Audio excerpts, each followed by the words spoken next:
បាទនេះគឺជាសកម្មភាពការផ្លាស់ប្ដូរកញ្ចក់រថយន្ត Mercedes GLC 300 AUD ឆ្នាំ2016បាទសូមគោរពជម្រាបសួរពុកម៉ែបងប្អូនទាំងអស់គ្នាបាទបើសិនជាពុកម៉ែបងប្អូនចង់បានកញ្ចក់រថយន្តដែលមានគុណភាពល្អ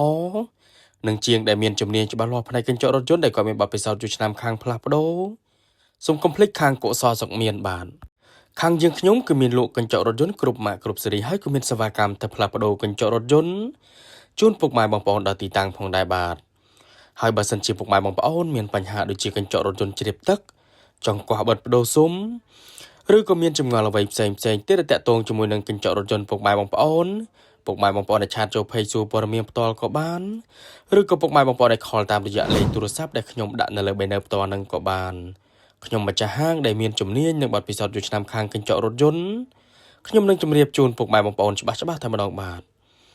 ហើយបើសិនជាពុកម៉ែបងប្អូនមានបញ្ហាដូចជាកញ្ចក់រថយន្តបែកប្រេះស្រាំចង់អ៊ុតខាងខ្ញុំក៏មានជាងជំនាញច្បាស់លាស់ខាងអ៊ុតកញ្ចក់រថយន្តនឹងផងដែរណាពុកម៉ែបងប្អូនបាទពុកម៉ែបងប្អូនដល់ទីតាំងហាងផ្ទាល់ក៏បាន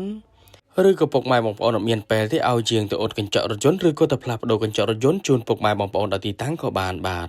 ខាងយើងខ្ញុំនឹងគឺមានសេវាកម្មដល់ទីកន្លែងផងដែរណាពុកម៉ែបងប្អូនបាទឥឡូវនឹងការផ្លាស់ប្ដូរកញ្ចក់រថយន្ត Mercedes GLC 300 AUD 2016នេះគឺបានរួចរាល់បាទអរគុណច្រើនសម្រាប់ពុកម៉ែបងប្អូនដែលទស្សនាវីដេអូនេះចុងក្រោយសូមអរគុណគ្រប់ជ្រាបលា